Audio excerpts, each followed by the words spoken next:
So I keep looking in the wrong area. So I got accepted into the main college that I wanted to go to.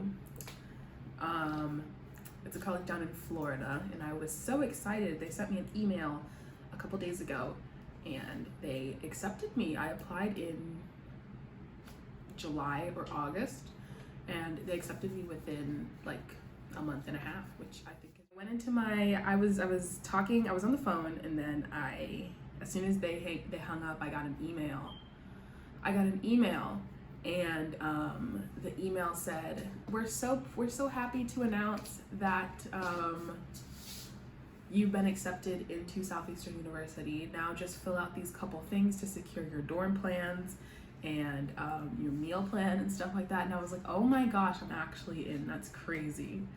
So that was a really cool process. I'm waiting for other acceptance letters, but that was by far the one that I was looking forward to the most. So I'm very glad I got in. This is Southeastern University in Lakeland, Florida. It's a very nice school. It's a Christian college. And I'm very excited for my college journey if I do end up going to this school. When I told all of my family members, I kind of expected them to be excited, but at the same time I didn't expect them to be as excited as I was. But they were definitely excited. The next day they brought home a bunch of cupcakes and edible arrangements and chocolate covered fruit. And my dad brought me Japanese food, which is my favorite food. Just a little tidbit. But I did expect them to be happy for me and proud of me, but I didn't expect them to be as excited as they got. My mom celebrated me, my dad celebrated me, my aunt celebrated me, and my grandmother. And I think that was it who celebrated me physically through gifts, but I feel like everybody who found out was super excited and was like, congratulations, oh my goodness. All of my friends were celebrating and they were super excited. And my great grandmother was super excited too when we called her and let her know. I was accepted to a technical college when I was 13. And I think that was a really great experience, but it really is very different from being accepted to a university. I feel like the tech experience, middle school and elementary school don't usually matter as much, and they're not really taking everything that I've ever done and compiling it all together and deciding whether I'm worthy to go to the school or not. It's more of a test. And I feel like they give dual enrolled students a lot more leeway when it comes to getting in, because they know they're just there to get a couple credits. But a university, they have to be a lot more selective, because they're gonna be you're gonna be living there. You're gonna be there 24/7, and they're dedicating a whole lot of time to you, and you'll be dedicating an entire 4 years to yourself and your education. So I feel like it's just a really different process, and I feel like the university process is a lot harder than the dual enrollment process, but I do think that they're equally as worth it. And I feel like they both have qualities that you should be proud of if you get into either. Being a dual enrolled homeschooler I feel like it's a lot different from being a dual enrollment student at a public school, because this semester I took every single one of my classes except for Spanish at the college level. I feel like there's a lot more opportunities for you to step up and get those college credits. I'm leaving high school with well over, I think 35 credit hours at the college level already. And a lot of those are gonna transfer over, and I'm really glad that I had the opportunity to do that. I feel like being homeschooled actually made those opportunities, I feel like it actually brought those opportunities to me faster, because I had a lot more time on my hands, and I'm not worried about strenuous schedules and things like that. I can do schoolwork at midnight, 1 a.m. on a Thursday night because I don't have a class the next day. I can take my time and I can ask my mom for help, and I don't have to worry about high school teachers that withhold help to prepare students for college, or just have so many students that they're doing things differently. I feel like professors tend to take the learning experience a little bit more seriously than high school and middle school teachers do, but I'm very grateful for my mom because she always held me to that level. And I think that being homeschooled has really made that process a lot easier for me. Homeschool day for me, I'm gonna go with my busiest day, which is Wednesdays. So on Wednesdays, I wake up at around 7:30 and my dad takes me to school.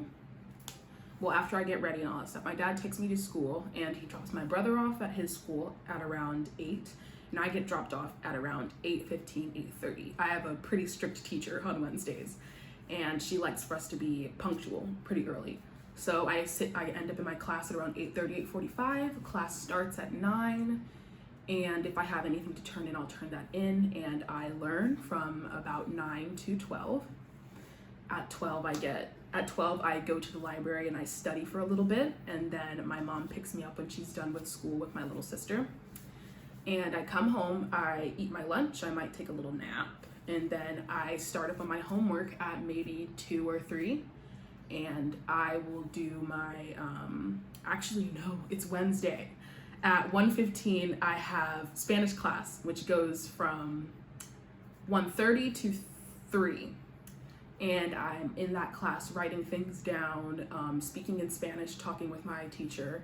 And after that, I have therapy at 4. And then after therapy, I do my schoolwork from around 5:30 to 8 or 9. And in between, I take a break for a dinner. And then after 9, I have a little bit of leisure time until 11. And I listen to music and go to bed. And Wednesdays are my busiest day. I'm doing school all through Wednesday. So it's a lot to do during Wednesdays, but it's not hard. It's not hard things to do. It's just a lot that I have to do. I think my schedule works pretty well for me. Being a self-directed learner is really important to me because I do horrible with structure. Like, not horrible with structure, but I do horrible with the basic, like, 9 to 5 school day structure where everything's planned out for you. I need a little bit of freedom because I get caught in rhythms really easily, and I need to be practicing for when I'm going to be an adult and have to create my own rhythm. I need to be practicing for that now. So if I can create my own rhythm at 17 and get all my things done without having to be told to, while still having the guidance of my parents in case they do need to step in and get me in check, I think that that's a very good way of like teaching independence for me. I think I learned a lot of my independence through being self-directed. So when it comes to university, I feel like I look forward to just the basic university experience because I've been homeschooled for almost my whole life, like 11 years by the time I'm done with high school. And I feel like I'm just looking forward to the dorms, the people, and a new environment. I'm already doing the stuff that a college student does. I'm just looking forward to doing it full time. And I know that sounds kind of nerdy, just like I'm looking forward to doing more school, but it's the way I am. And I'm excited to be in a new state, excited to make new friends, excited to really romanticize learning, you know? And I think that's what I look forward to the most in university. When I get to university, I plan on majoring in one of 3 things. I either want to major in psychology, creative writing, or English. There might be a little bit of theater in there as a minor, something like that. But I really do want to focus on one of those 3 fields. I haven't decided yet, and all of my admissions counselors have said that it's fine that I don't know yet. But I do a lot of futuring and kind of want to know before then. So hopefully I will have an answer to that, a set answer to that in a couple of months, you know. In regards to other high schoolers and other seniors who are waiting for those acceptance letters or are having a hard time keeping up with the schoolwork and things like that, I think that the best thing you can do is focus on the fact that not everyone goes to college. And I know that doesn't sound nice because it's like, oh, you don't have to go to college. Sounds like if you don't get in, it's fine when you really do want to get in. But I think that focusing on the fact that college and university do not automatically mean success, and not going to college and university don't automatically mean success. I do firmly believe that almost everybody can get into a university. Like, even if it's not your dream university, I believe you can get into one. And you've survived almost 12 years of school, so why lose hope now? I think that's my advice to seniors, to keep them motivated. That's my advice to myself. I've already survived 11 years. Why give up on the last one? All right, that was good. Ah! Have a great